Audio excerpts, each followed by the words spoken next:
Hey, it's Form Check Friday again. Let's do it.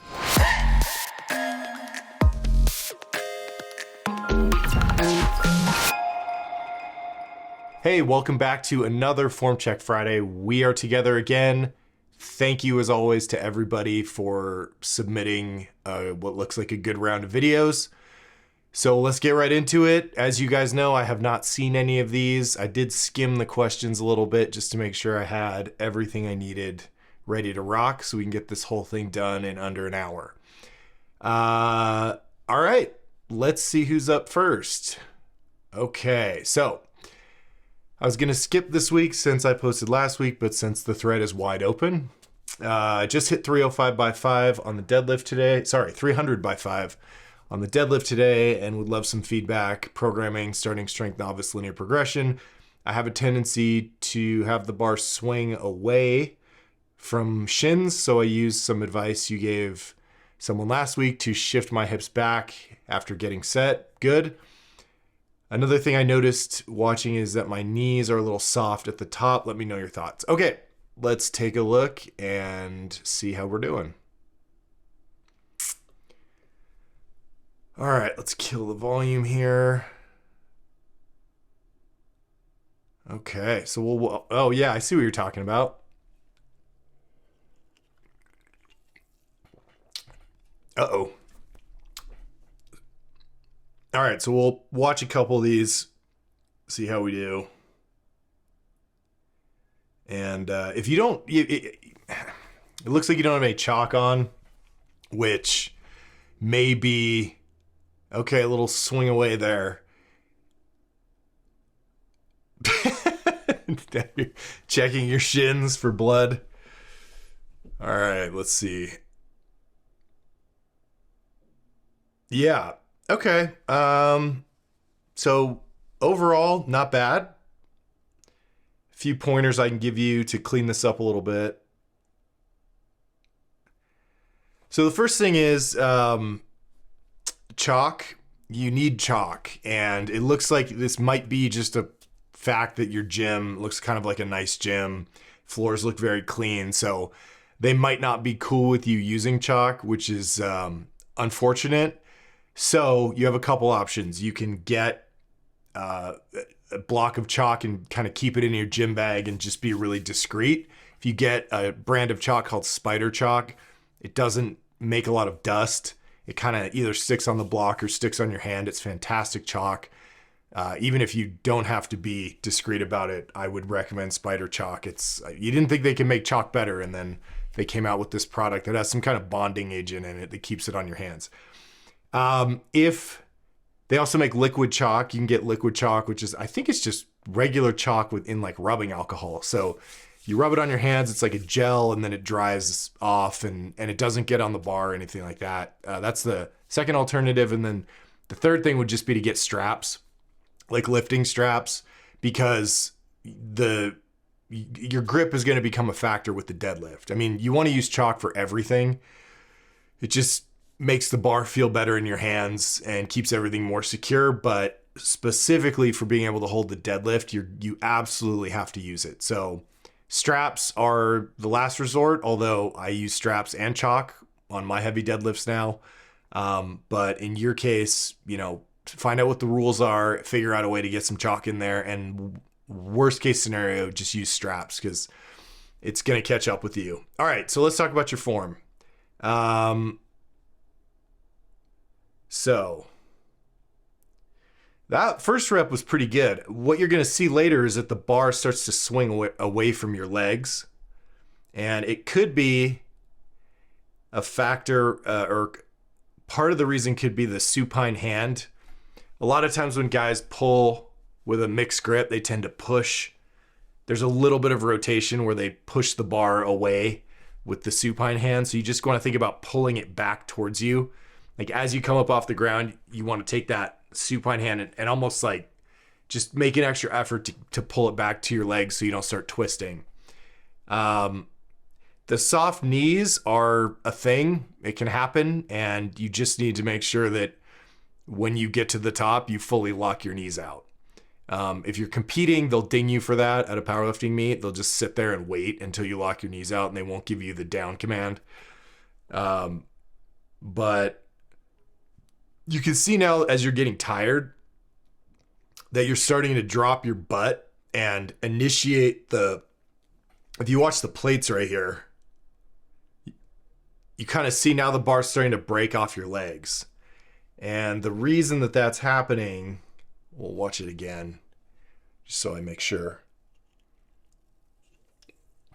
That one was good. First rep pretty much came right off or straight up off the floor.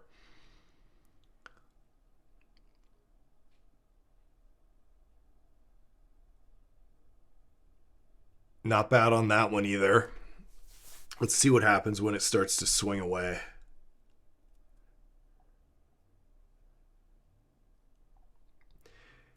Yeah, so you're dropping your hips a little bit more, which is a really common thing, especially as you start to get tired. You start to turn your deadlift into a little bit of a squat, and that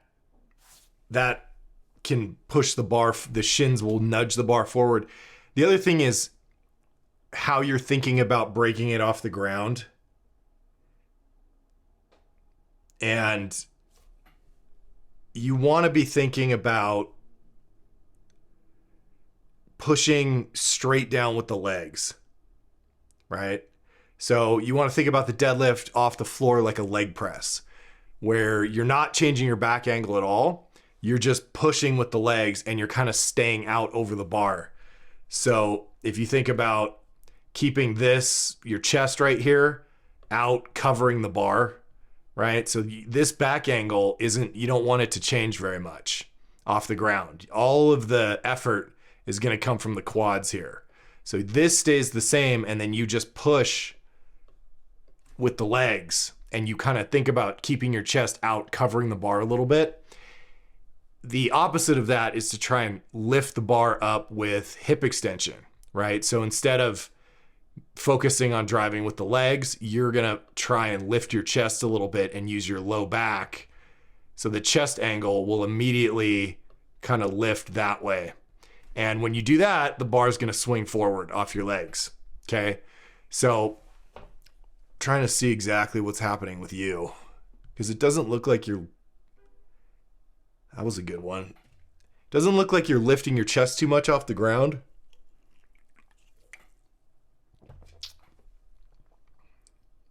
Yeah, it's in the setup. So if we if we say that like this is your, yeah, it just happened right there. Let me see if I can back it up a little bit. We'll catch it on the next one. So if we have you in position, let's see. Okay, so if we say like this is your ideal hip height right here, right? Your butt's right there.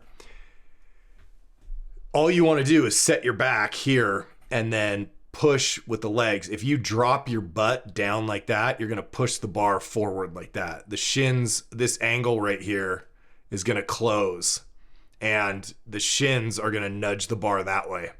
And then it's off your shins, right? So when you drop your butt in the deadlift, the bar, and you push it forward, now it's not over the middle of the foot. As it starts to come up off the ground, it's going to swing back and actually cut you in the shins, right? So anytime you see a guy who has a scrape or a ding on his shins, it's usually because he's dropping his butt too low, pushing the bar forward to the midfoot. And then as it comes up off the ground, instead of just sort of grazing the leg all the way up in a nice straight line, it goes out and then it swings back in past the middle of the foot because it's got some momentum, knocks you in the shins, you start bleeding, and then it comes up your leg. So that's a good indicator that you're starting to drop your hips, is that you're starting to get cuts on your shins. So you've watched the plates here. Yeah, so it kind of swings out like that. So the solution is don't drop your butt. Keep your hips nice and high. The right way to figure out the start position, once you set the bar down, and I'll walk you through this one more time. So you pull it, and then you're going to set it down. Okay, now from here, what you want to do is make sure your hips are high enough that you've got tension behind the hamstrings right here, or in the hamstrings behind the knees, which you do right here. So if you maintain this tightness back here, behind your knees, and you don't let your hips slack, that drop low enough that tension gets released, right? If you just kind of keep your hips right about here, like you're gonna have to bend your knees a little bit to get your shins onto the bar.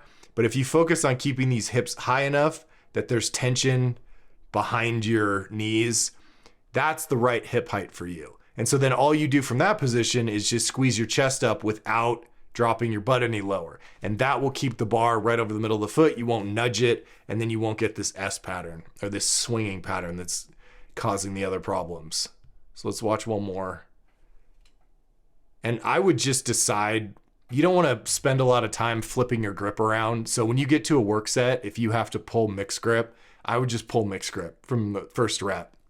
Otherwise, you waste a lot of time screwing around with your grip. You'll also notice you're taking like 3 or 4 big, you're like huffing and puffing, right? You want you want to set it down, roll it back, get into position, take one big breath, set your back, and go. And then on the last rep, if you need to take a couple extra breaths, that's okay. But really, you want to at least get 3 reps done on like as few breaths as possible. Because if you just sit there and like breathe a lot, you're going to hyperventilate, you're going to like get dizzy. It's going to be a big problem. So get in this cadence of kind of ripping through 3 reps like very consistently. And yeah, you just got to keep your hips higher. So that the main thing there is that you're dropping your butt and it's nudging the bar. So keep the hips up, push with the legs, stay out over the bar, don't lift your chest for a couple inches. And then once that bar gets closer to your knees, right about here, then you can start changing this back angle and making it sort of more vertical and finishing the rep with hip extension. But off the ground, it's knee extension. Let me make sure I covered your questions here. Tendency, yeah, so that's why. And your knees are soft. So the knee thing is tough. You just have to make sure that you fully try and like lock them out until you don't have to, just exaggerate it a little bit until you don't have to think about it anymore. But overall, it's really good. Just quit dropping your butt. Just make it feel like your hips are too high. Okay? Because what feels right to you now is incorrect. They're too low. You're dropping them. So make it feel like they're too high, and I bet you it'll be correct. And again, if you watch your first and second rep, they look great. The bar's not swinging because you're not dropping your butt as much. It's when you start to get tired that you start lowering your hips. So know that you do that's like your tick, right? Everybody has little predictable errors that they know they make. And then as you go into reps 4 and 5, think, okay, I always drop my hips here, so I'm going to do an extra good job of keeping them up. And you'll know, because if you open up that little cut on your shin, you dropped your butt. So nice work. And yeah, man, just keep going. Thanks for submitting, and we will move on. Let's see. Hey, Paul, I've started reading your book and absolutely loving it so far. Thank you. Thanks for writing it. Thank you for reading it. I was wondering about scheduling for the novice program. I've never enjoyed training 3 days per week, so I was going to get started on the 2-day-a-week option. I was wondering, though, what you thought about running the program 1 day on, 2 days off. I enjoy the flexibility this brings with respect to training days. Yeah, absolutely.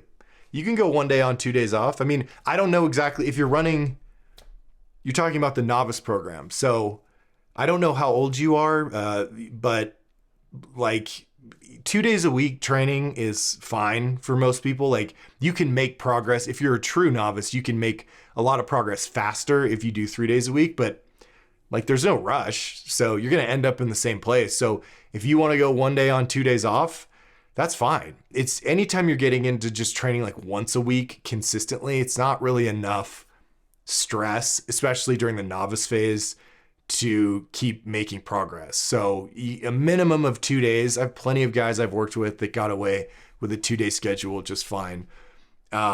So you can do it consistently like Monday, Thursday, or Tuesday, Friday if you're scheduled. But if you want to do just this rotating thing of, every couple days, nothing wrong with that at all. So good luck. And yeah, it should work great.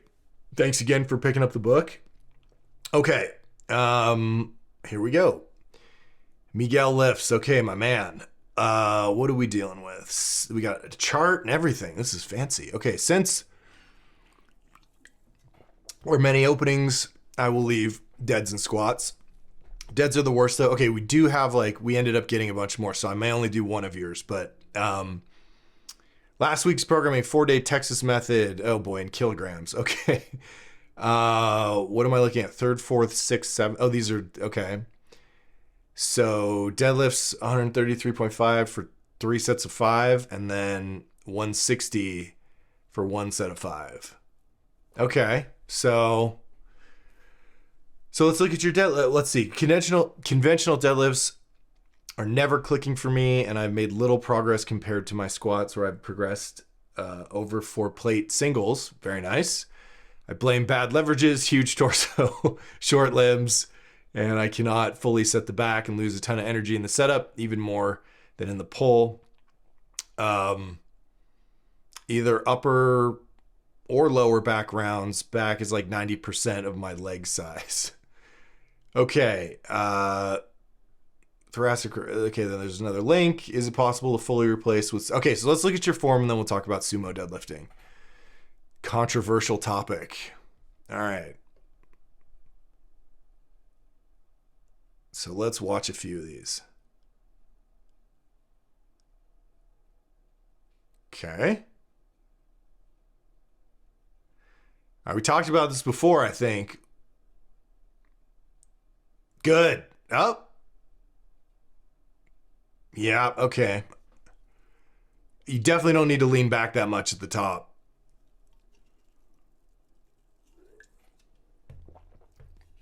Yeah, stop. You're gonna hurt your back. You need to lean back a very tiny amount just to lock it out. But overextending your back like that, you're gonna end up with a back injury. Woo! Grinding, my man. Oh, that hurts to watch. Okay. So one of the things that is an easy fix and may help you, and I can't tell, I believe you have, let me see. No, maybe that is I can't tell if you've got a 3-inch belt or a 4-inch belt on. It looks kind of thin, so maybe it is a 3-inch belt. But if it's not a 3-inch belt, if that's a 4-inch powerlifting belt, get a 3-inch belt for deadlifting. It makes it easier to set your back for a lot of people. They can just kind of feel it a little better. The wider thing isn't digging into your ribs and stuff like that. So a lot of people find deadlifting with 3-inch belt is a lot more comfortable and allows them to set their back better. If this is a 3-inch belt, ignore me, and clearly that's not the issue. I just want to cover my ass here. Okay, let's go back and see if I can start this thing over again. How do I do this? No, we can't do that. All right, so we'll just watch the whole thing.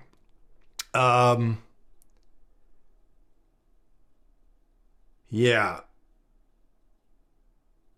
Okay.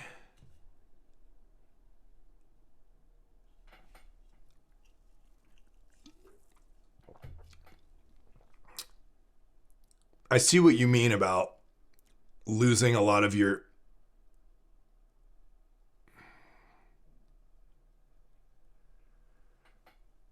I mean, it's a heavy pull for you, which is good. All right, so let's go through again. And I think we talked about this before with you, so forgive me if I'm repeating myself, but we still need to...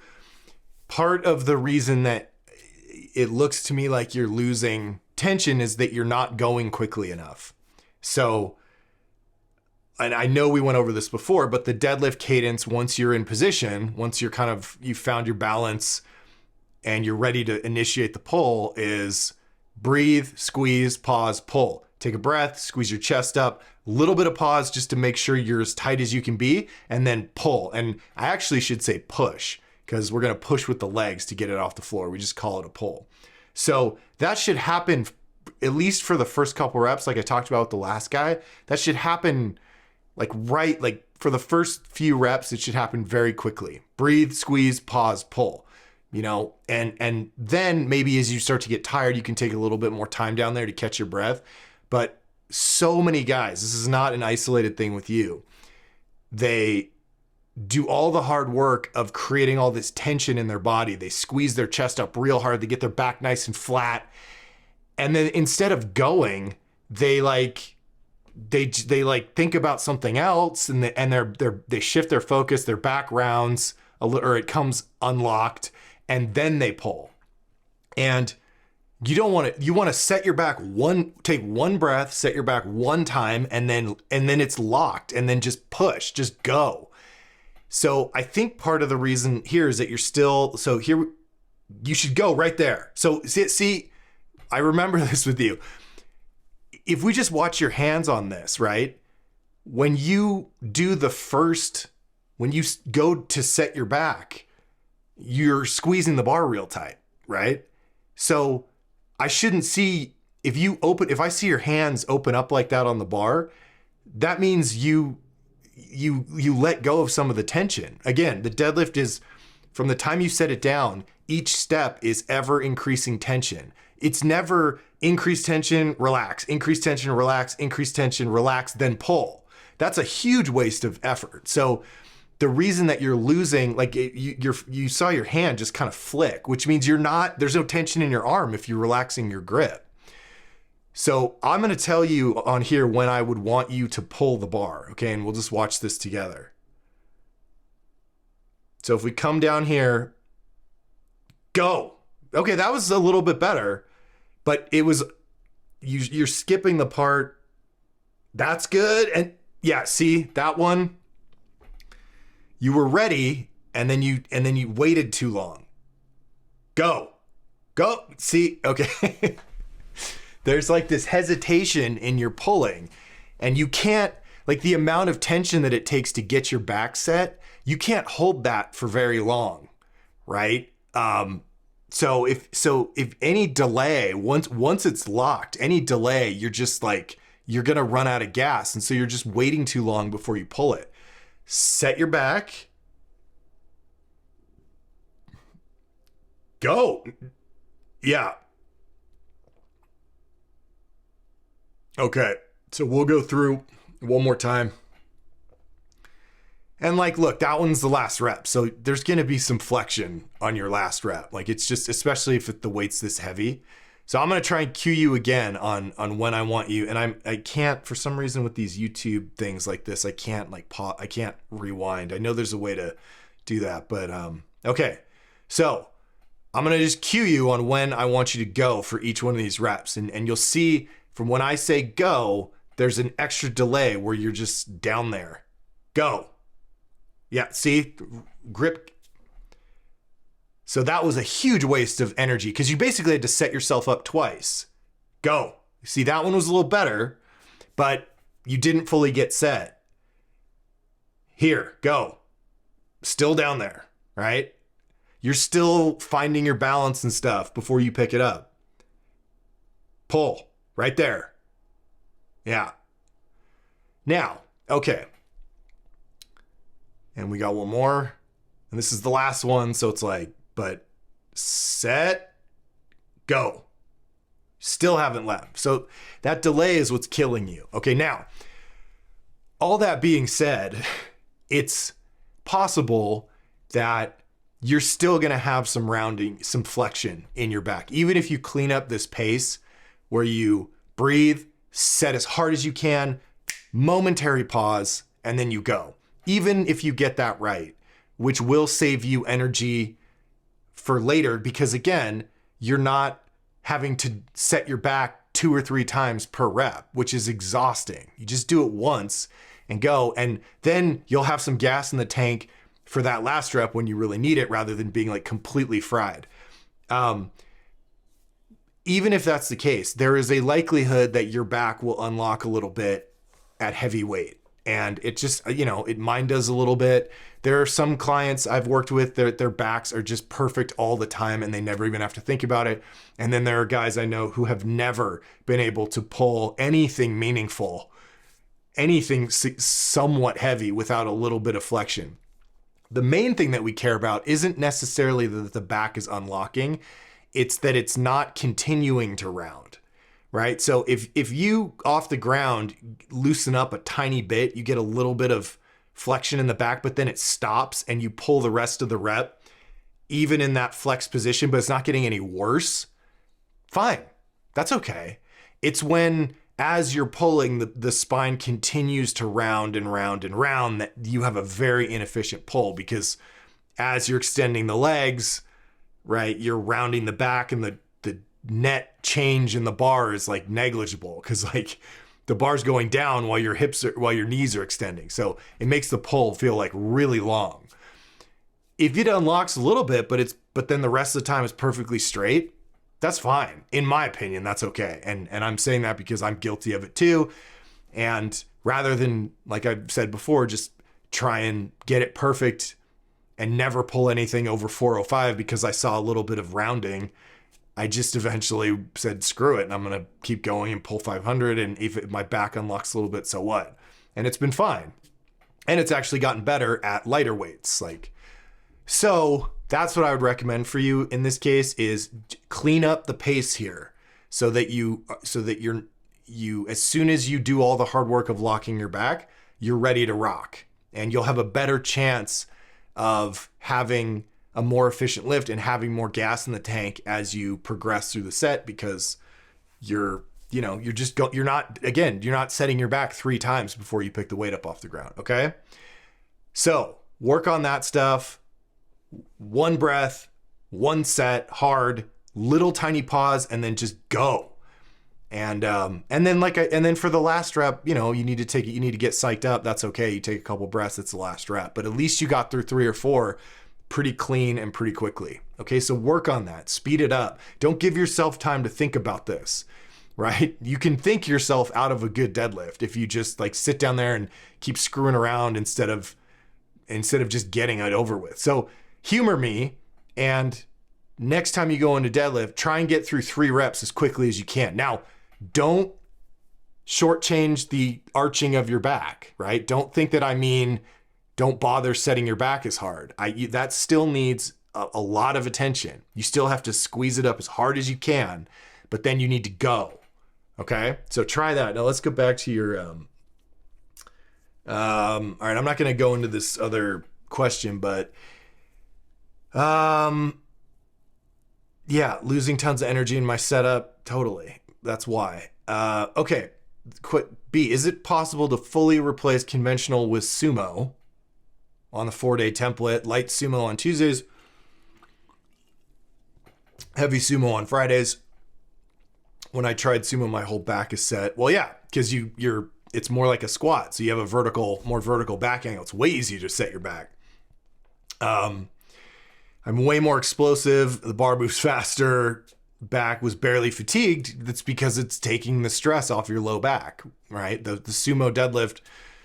Well, let me finish your thing. Back was barely fatigued. Unlike with conventional, after last night, heavy deads, I was sore for 3 or 4 days. Yes, because that rounding under load is what really fries those spinal erectors, right? So anytime that you're lifting, even in squatting, if as you're driving up, the back is rounding and flexing under load, you're going to fry your spinal erectors, which is what's happening because you're taking too long with the setup. I wonder if I could progress sumo for 4 to 5 months straight like I did with my squat. Okay, so the short answer is you can do whatever you want, and you can definitely switch to sumo. All of the things that you're explaining, that it's easier to set your back, the bar's moving faster, your low back's not as fatigued. Those are all sumo things, right? You shorten the range of motion, so it's not, you don't have to pull the bar as far because you got this wide stance.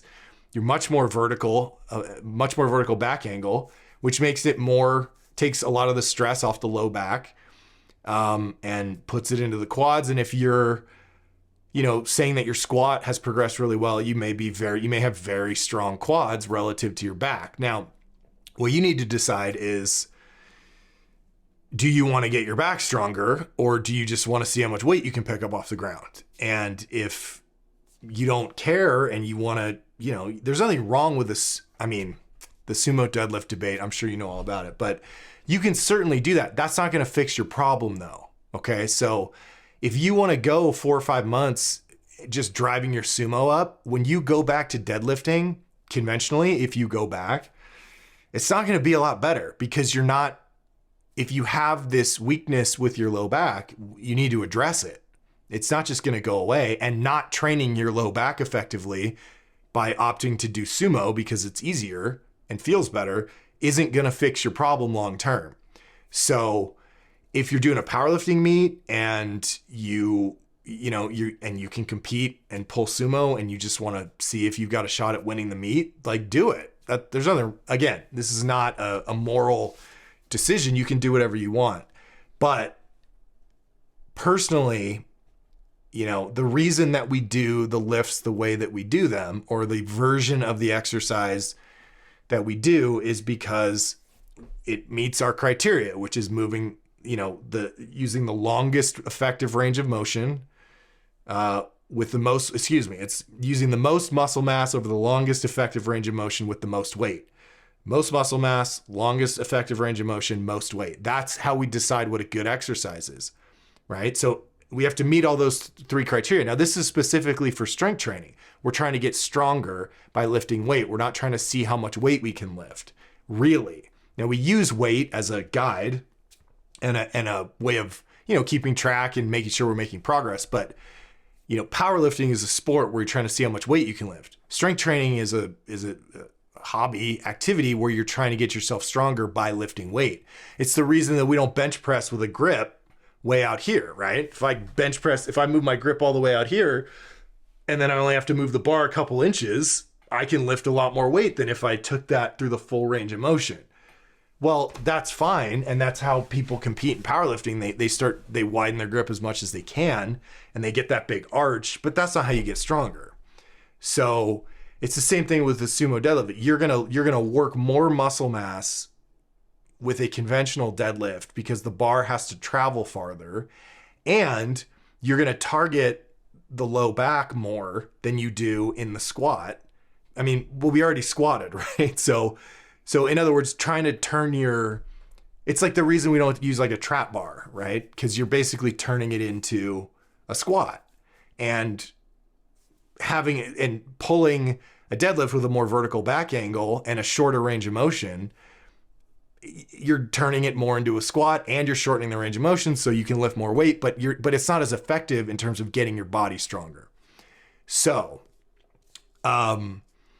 it's up to you. I would keep personally, if you were a client of mine, I would let you, and you were competing, I would let you play around with sumo if you want to, but we're always going to keep conventional deadlifting in your program, because if it's a weakness that you have, like, let's fix it. Let's deal with it. Like, you can fix your deadlift. Like, everybody has, I'm rambling here, but everybody has a lift that like really gives them a hard time. For me, I was a terrible deadlifter. But the thing about those things is when and like your squat's really good and that's great. But if your deadlift's the problem, that's the one you're going to end up loving, because you're going to spend so much time trying to fix it that it becomes that eventually when you do, and you will, if you keep practicing this, you'll get your deadlift, into the 500s, like for sure with your body type. Absolutely. But you got to earn that. You got to go through, you got to figure out how to do it. And it's a lot of trial and error. But then once it clicks, man, conventional deadlifting will end up being like your favorite thing, because you had to work hard to solve that problem. So I would advise you against just bailing on it and doing like sumo deadlifts. Again, if you want to play around with them and you want to work on it for a couple months, that's fine, but that's not going to fix your problem. And the benefit of learning how to strengthen your back and fix this issue that you have where you're losing tension, is that once you fix it, all those muscles are going to catch up, and it's going to make all your other lifts better. It's going to make your squats better because you're able to stabilize more effectively. So it's your call, and no judgment with what you decide to do, but I would avoid bailing on an exercise because there's an easier version, right? Like, figure it out. Figure out how to do it. There's no reason you can't have a great conventional deadlift. You just got to go for it. And a lot of guys will pull conventional sort of as they're leading up to a meet, because again, you're working more muscle mass that way. And then as they get closer to the meet, they switch to pulling sumo. And then, because then they can win the meet. It's like guys work on their bench press narrow, and then a lot of powerlifters, as they get closer to the meet, they start widening their grip so that they can win by following the rules. But it's not like the most, but in training, you want to use the full range of motion so you get your body stronger. Okay. So that was a long-winded explanation, but, those are my thoughts. So thank you. Lots to talk about, and great questions. Keep it up, and post another video of the deadlifts. I'm here to help you get it dialed in. So let's do it, man. All right. Good luck, brother. And, we'll see you soon. Okay. Deadlift form check I posted previously. And then after your recommendations, watch the starting strength video. Had some size issues with lifting shoes, so they're in for exchange. Okay. Confused about the first rep, how to reset into position. Should I move myself or just continue from the bottom position again? Other than that, I did have shaky legs during the rep. I don't know why. Would appreciate your feedback. Well, sometimes you get shaky legs. All right. Okay. Oh, good. I remember you. Much better setup. Oh, excellent. Okay, I will walk you through how to... Good. You're lifting your hips back up. Squeeze your chest up. Beautiful. Okay.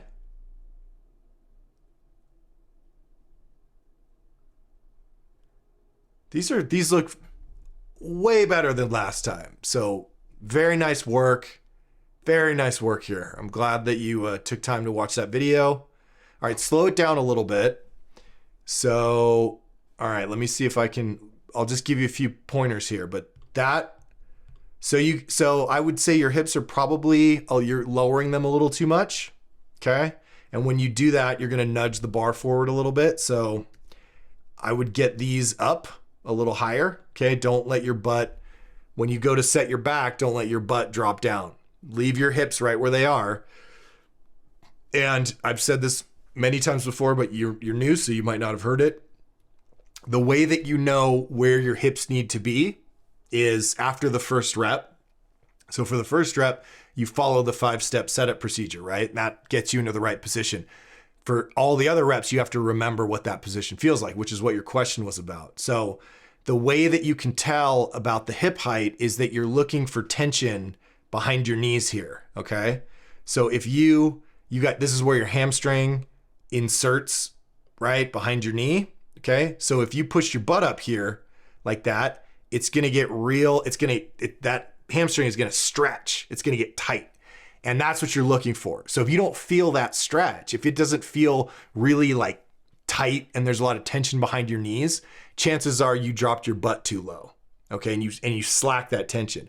So what you want to do after the first rep is set the bar on the ground, okay? And then push your hips back up until you feel that tension, okay? Now, sometimes it might be an inch, sometimes it might be 3 inches, right? But get your ass up in the air until you feel it grab behind your knees, and then roll the bar back to your shins, right? Because when your butt goes up, your shins are going to come back and they won't be touching the bar. So that's why you have to roll the bar back. That's why the plates are round. So you keep your ass up in the air, roll the bar back to your shins. Now you're over the middle of your foot. All you got to do is take a big breath, squeeze your chest up. When you squeeze your chest up, don't drop your hips, keep them up, and then push, and you'll be right back in the same position every time. Now, just another little note here, your head, right? So I see how your chin is kind of flicked up like that. That puts a lot of stress on your neck, okay? So I want you to tuck your chin, and I want you kind of to move your eye gaze down here so that your chin is neutral, right? So you don't want to be like this. You want to be like you're holding a baseball, okay? So you're leaned over, and instead of being like here, you just want to be almost like looking through your eyebrows down on the floor, okay? So just keep that chin tucked. Just move your eye gaze like right here, and you'll automatically tuck your chin. And then let's watch a couple more reps and see if there's anything else. But you're dragging it beautifully up your legs, the top, chest up, shoulders back. Maybe you could lean back a little bit, like a little tiny bit just to finish it, but I'm nitpicking here. So from right here where you just set it down, you put it in front of the middle of your foot, which is normal. That's what everybody does, right? So all you got to do is, before you do anything else from this position right here, put your butt back up in the air and until you feel the tension, and you'll feel it because your hips are pretty good right there, right? And then once you feel that tension, roll the bar back to your shins, leave your hips high, right? Leave them here, and then just arch your back like that. Keep your eyes right here like you got them, and you'll pull it straight up your legs, man. Let's try it. So let's watch your hips. I'm going to hit play, and we're going to watch your hips and see if when you go to set your back, you drop your butt. So that's good. Yeah, so try and get rid of that little thing where you extend your knees and then drop them again, because it's a little tick that you have. And a lot of guys do that. So if we watch your knees, that thing right there. So you don't want to make the setting of the back this motion that uses momentum, right? So because you've got yourself in the right position, and all I need you to do is arch your back and then pull. But what you're doing instead is you're extending your knees, your butt goes up in the air, your knees straighten out, and then all in one motion, you're rebending the knees and trying to arch your back at the same time, and then pulling, and that starts the bar. There's momentum now, and the bar will start to swing off your legs. So let's see if you do it again here.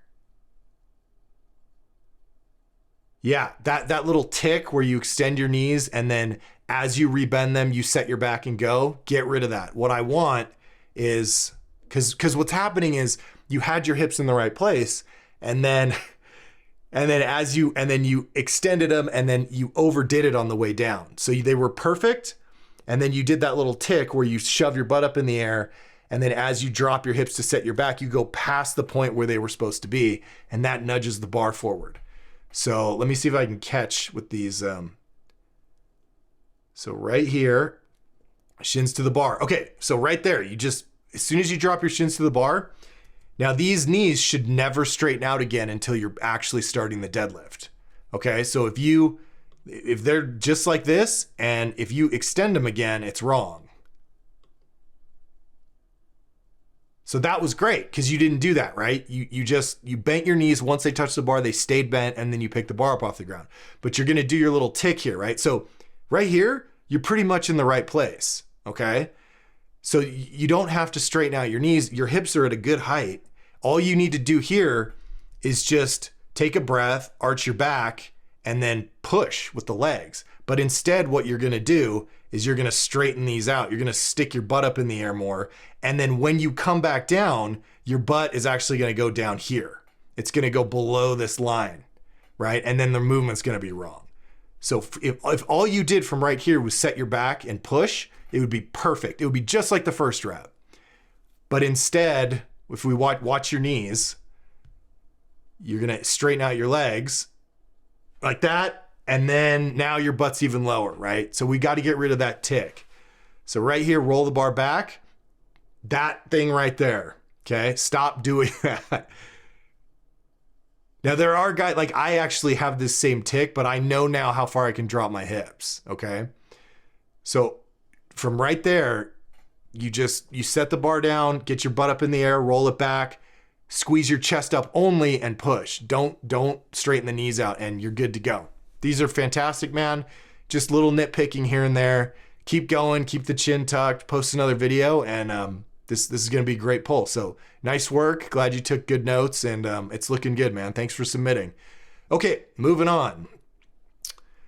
Hi, Paul. Thank you for providing comments on technique. I feel like my legs are a lot stronger than my back, and I end up with a very tight low back after a heavy set of deadlifts. Your thoughts? 365. All right. Let's see.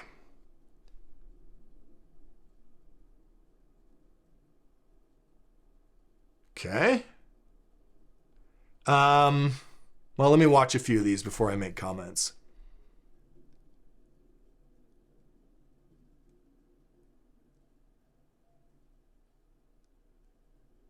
All right. You're way too low. Okay. So you're doing the squat thing. You're turning, yeah. Okay. So let me see if I can find my image of the dude deadlifting. I've got some things over here, some images I keep handy. Let's see if I can find one. Bear with me for 1 second. And where's my guy? I had a good picture of a good deadlift setup. Is that it? There we go. Okay. This guy, right? Okay. I mean, this is a beautiful deadlift position. That's why they took the photo here. But I mean, his back is, but look at how high. Now this is, everybody's different, right? He has different segment lengths than you do. And that's going to change what your deadlift looks like when you follow the 5-step setup procedure. Okay. So if you're not familiar with that, starting strength, how to deadlift, look at it on YouTube. It walks you through the 5-step setup procedure. Feet 1 inch away from, or bar 1 inch away from the shins over the midfoot. Reach down and grab the bar with straight legs. Don't bend your knees. And then third step, you're going to bend your knees just enough to touch the bar, but don't move it. Okay. Then take a breath, squeeze your chest up, drag the bar up your legs. It's all covered in that video. But notice his position here, right? How high, like the angle here, how high his hips are.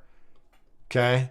They're up there. He's not turning this into a squat, right? Because we already squatted. The deadlift's not a squat. We're trying to stress the back here. We're trying to get it stronger. So the more that you try and turn your deadlift into a squat, right? I mean, then you're going to nudge the bar forward and you're going to end up with a whole bunch of problems. Like the bar's not going to come up in a straight line. So let's watch you and we'll see if we can fix this for you. So you cut this off before you actually approach the bar. So I don't know that you're following the 5-step deadlift procedure, but you should definitely go check that out. It's the best explanation of how to set up a deadlift that's ever been written. And everybody steals it all the time and claims that it's their own and whatever, but it's 5 simple steps. Okay. So we're past that point because you just cut the video to where you're already holding the bar. But you see how you're leaning onto your toes here and you're dropping your butt. And so what that's doing is every time this acute shin angle or this acute knee position, the more this knee angle closes, right? The more the shins push the bar forward of the midfoot. Okay. And this is going to play into your back issue in a minute. So if your hips if you've got the bar directly over the middle of your foot, right? This knee angle is, oh Jesus. Okay. This knee angle is much more open here. Okay. The more that this angle closes, right? If he brings his butt down here and we close the knee angle, the shins are going to push the bar forward of the midfoot. It ain't coming up off the ground there. Okay. The bar, when it's heavy, is only going to come up off the ground over the middle of your foot. You can get away with it at lighter weights, but at a hard, heavy deadlift, what's going to happen is before the bar breaks off the ground, it has to swing back in over the midfoot and then it'll come up off the ground. And then you start cutting your shins. And I mean, this is the recurring theme for if you haven't watched any of the other ones from today, this is what we're talking about. So in your case, you're basically turning your deadlift into a squat. And the reason you're doing that is because with the hips lower, it's easier to set your back, right? Because you slack the hamstring tension. So if you slack the hamstring tension, you can arch your back a lot harder and it feels like you're able to straighten the back out, which is why people do it, right? And it feels like you're getting a little bit more of your quad off the ground because you're turning it into a squat. We don't want to do that. We already squatted. That's what squats are for, right? We're using the deadlift specifically to cover the other area, cover more hamstring tension, right? More work the lumbar spine more, right? All the things the deadlift is useful for, but you don't want to turn the deadlift into a squat. So let's watch what happens to the bar. Now, overall, the pull isn't that bad, but Right. And so your head, right, you can see your eye position, like you're looking over here. You got your chin kind of extended like that. I want you looking down here, right? Because you're pushing the bar away from the floor. So look down at the floor, keep your chin tucked and neutral so you don't stress your neck, and then push with your legs. Okay. Don't try and squeeze your chest up from your neck, right? You can set your back and have your head be in any position. So a lot of guys think that they need to set their back from their neck down, and that just cranks on your neck. You can be leaned over and squeeze your chest up, right? My head can be in any position, so I pick neutral so I don't jack my neck up, right? But you're trying to get that back extension from here instead of from here. You set your back from your chest, right? You arch your chest up and not from your neck, okay? So that's another thing. And then get your ass back up in the air, man, because, well, we'll watch. You can, so the trade-off here is that, all right, so if you watch how low your hips are, okay? And you see how low they are? Now, and I can't do it. I'd have to download this video to show you, but it's one of the things that we used to do at the starting strength seminars was click one frame at a time, right? If I could click one frame at a time here and have you tell me when the plates lift off the ground, okay? Not when you think you start the deadlift, when the plates actually break contact with the ground. And what you'll see is that the hips from this position have to move all the way up. They have to get, you dropped them so low, they've got to get all the way back up, and then the plates will leave the ground. So you're doing all this work, by pushing, you're extending the knees, right? And pushing, and it's not doing anything to move the bar, right? All this unnecessary motion of pushing the hips up, and it's not contributing to getting the bar off the ground at all because your hips are too low, right? So if you're in this guy in this position, the moment that he thinks that he starts his deadlift, in other words, the moment that he decides to push, these plates are going to break contact with the ground. You will not see his hips move up at all, okay? Like as soon as this moves, right? Because they're in the right place. In your case, my drawing tool. In your case, I'm gonna hit play here and you watch your butt and pay attention to the plates on the ground and watch how high your hips have to come up before the plates actually move, okay? See that? They come up like 3 inches and then the plates come up off the ground. So this is just a big inefficiency, right? As you want the moment that you start pushing, plates leave the ground. All right, so how do you fix this? Easy. And overall, you've got to, the rest of your deadlift is great, okay? So the way that you do that is 5-step setup, right? So you're going to approach the bar, you're going to line your feet up so that the bar is right over the middle of your foot. Your shins will be 1 inch away from the bar. And then you're going to bend down to grab the bar. You're going to keep your legs as straight as possible. Don't bend your knees. You might have to bend them a little bit if you're not very flexible, but you want the legs as straight as possible. Then with your hands on the bar, you just bend your knees until your shins make contact. Just bend them enough to touch. And that tells you exactly where your hips need to be. It'll be real tight behind your hamstrings. There'll be a lot of tension there. And then you just leave them there, squeeze your chest up, and you're good to go. Let me see if I can bring that video up here. How to deadlift. Oops, why am I doing this? Yeah, okay, I'll just plug it right here. So here we go. If you go to YouTube, Starting Strength, Learning to Deadlift, and you watch this video, it will walk you through, right? Shins to the bar, about 1 inch right here. And then she's going to reach down and grab it. Notice how straight her legs are. Then right there, now her hips are in the right place. She's going to drop her shins to the bar again. That's it. That's where they go. And then from there, the 4th step is squeeze the chest up, but don't drop the hips. Okay. And then the key thing here for in your case is that 5-step setup gets you through the first rep, right? Perfectly. It'll be a perfect first rep.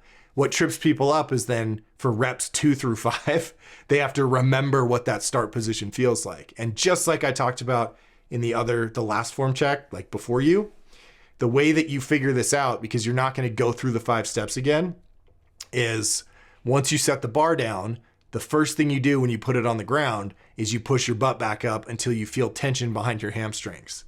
Okay? So in your case, if you drop I'll catch you on the second rep, right? So you do your first rep, hips are too low here. Obviously, we talked about that. So you're going to set it down. Now, even if you do that, even if you set the bar right here, which is fine, the first thing you're going to do is you're going to shove your ass back up, okay? So from this position, because the bar is way forward to the middle of your foot right now, don't worry about that. Just shove your butt up until you feel it grab behind your hamstrings, until you feel that tension behind your knees. Push your hips up, right? High enough when you feel it bite, like you can't push them any higher, that's where the hips go. And then your shins will have gone from this angle, right? Because you pushed your butt up to a more vertical shin angle. So there'll be a gap. So with the hips up in the air, you just roll the bar back to your shins. It'll be right back over the middle of your foot. You leave your hips there. You take a big breath. You squeeze your chest up. When you squeeze your chest up, you do not drop your hips again. And then you're good to go. And then you just push, okay? So this is gonna feel different, and you may need to lower the weight a little bit to fix this. It's gonna feel awkward, but you're in this type of movement, you're kind of leaving out a lot of the work for your spinal erectors to do. And so they're gonna have to catch up a little bit.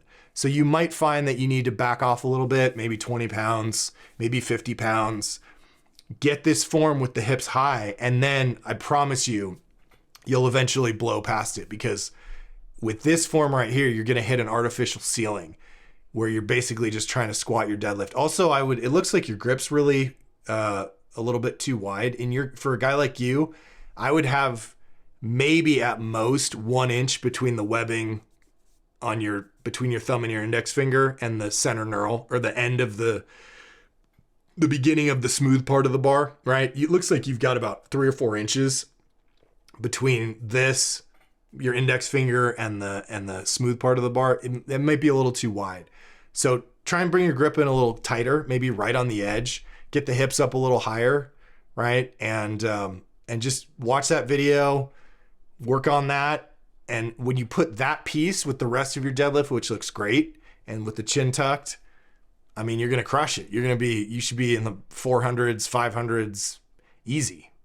So cool. Thank you for posting this. I hope this was helpful, and and just take another whack at it and post another video, and let's get it dialed in there. But very, very common issue. So okay, last one. My first week back after 2 months off because we had our first kid. Congratulations. Definitely rusty, but hoping to get back on track. Let's see, what do we got here? We got a Dropbox. All right. Okay, we got audio in here. Let me shut that off because it's always distracting. All right, so let's see what we got.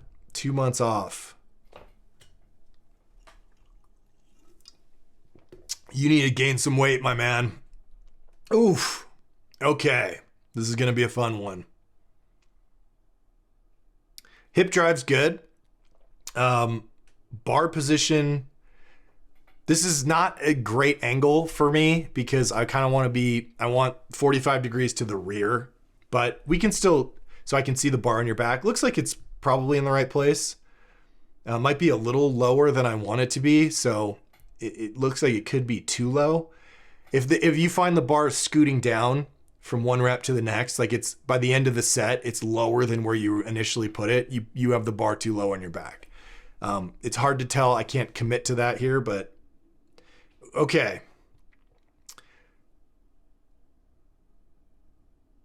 All right. So let's talk about the big stuff now. So stance is good. I think bar position, yeah, it looks probably okay. It might be a little low, but minor detail here. So let me see. Toe angle, I believe, is okay. Again, you want about 30 to 40 degrees out with the toes. It looks like you're okay. What you're missing here is there's a couple things. You're sliding into your knees. You're not shoving your knees out as hard as you can, and then you're letting your knees cave in. And so all of this is going to be knee related. So you see here, like your knees are basically pointing forward. Okay. Like this needs to come out here. This knee needs to go out that way. I know in this position, I could walk up behind you and I could put my hands right here on the insides of your knees. And I could do this, and I could pull them out 5 inches on each side. Okay. Which means you did not shove them out enough. Let me find my other image here of, oh, there we go. Good knee. Look at that. This is what we want, right? This is the knee position. Look, it's me. Okay. See how out his knees are? He shoves them out hard, right? Your knees are like inside your toes. Okay. So all of the problems that are going to happen with this squat are because you have not jacked your knees out hard enough. That's where the tension comes from. That's where the bounce comes from. The stretch reflex comes from in here, these groin muscles, right? So in order to do that, you got to shove the knees out and stretch those rubber bands out. If your knees are caving in like this, right, you're not going to get any stretch reflex, and the whole lift is going to feel a lot harder than it needs to. Okay, but we'll keep going here. And you'll see him even move in a little bit. Yeah, your hip drive's good, but the knee travel is just forward the whole way down. Right? So we've talked about this before. By the time you're halfway down, like right here, your knees, by this point in the squat, your knees should not move any further forward past this point, right? They should already be forward and out as much as they need to be. And if I hit play here, if we can find like a reference point, well, just pay attention to your knee and you're going to watch it continue to travel forward all the way down. Yeah. So your entire rep is you're just squatting down and forward into your knees. And so that's going to piss your knees off. It also means you're not sitting back into the bottom and getting that full stretch reflex, because if you don't sit back, you can't stretch out those groin muscles. So all of this is like just squat. You're basically bouncing off your knees instead of bouncing off your hips. So the hip drive is actually pretty good, and the back angle isn't bad. You could hang on to it a little higher up before you start lifting your chest, like stay leaned over a little longer. All of these are all like minor points compared to fixing the knees, because if you fix the knees, you're going to fix the rest of this thing. So I would take some weight off the bar and I would work on pause squats at the bottom. And this is a great tie-in because I've been talking forever about making a video about pause squats, and it's been on my list and I haven't done it, but my man, Steve Ross at Brussels Barbell has done it for us. So he just this week made the benefit of the pause squat, and he's got cool graphics, and he's a handsome guy, and he's great. He's a great speaker, but he's going to walk you through how to do pause squats. And let's see so here he's going to go down to the bottom and he's talking, but I'm going to talk over him. And when you get down to the bottom, are your knees out? Are you balanced over the middle of your foot? Is your chest up? Right? Those are the things that you're asking. So you go down to the bottom and you count to 3. And while you're down there, look at this. This is great. So he's counting 1, 2, 3, checking all those things. Are my knees out as much as they could be out? Am I balanced over the midfoot? Is my chest up? And then, all right, Steve. And then once you've set all those things and you know that you're in this perfect position, then you come back up and then then it's a game. Can you go to that position every time without having to make any adjustments? So in your case, right? So again, that's Brussels Barbell. the benefit of the pause squat. Watch that video, everybody who's watching this, because it's fantastic. And pause squats are very useful. Do it with empty bar, do it with lightweight, and drill it, because you want to drill that bottom position. So you would come down here with your warm-ups and you would pause and you would say, okay, are my knees out as much as they could be? Or can I shove them out more? Like, don't do this with your work set, right? Because you're going to sit down there for 3 seconds. But yeah, you would shove your knees out harder here.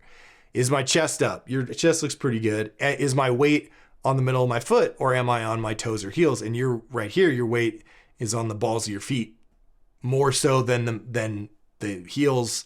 It's not even pressure. So what you would do with the empty bar or with 95 pounds is shove your knees out, shift back off your toes, make sure your chest is up, feel it, and then come back up. And then you do another one. Go down there, count to 3, see if you can go right to the correct position without having to adjust. And do that. I mean, I'm going to squat later today, and I will do 1 or 2 sets of pause squats just to remember that bottom position. So work on that, fix those things, post another video, but you may have to take some weight off the bar to do that. But it'll pay off in the long run, because you're going to mess your knees up if you keep doing this, and you're just not going to get very strong, because you're leaving out, by not shoving your knees out, you're leaving out a lot of muscle tissue in your groin muscles, right? We want to work that, because later on we're going to need to use it. So back up the weight a little bit, get the form perfect, and then start loading back up, and you'll be good to go, man. So welcome back. Congrats on the kid. Post another video. We'll keep checking it. I think we did it today. A little bit over an hour. No big deal. Thank you guys, as always, for participating, and I hope this was useful, and we will see you maybe next week. I think next week I might actually be taking a day off, because it's my birthday, and so I'm going to be out of town. So, but I'll post on Reddit, but there's a chance I might be taking a week off. So don't get mad at me. All right. Well, I'll be back. I promise. Thanks again, guys. I'll see you next time.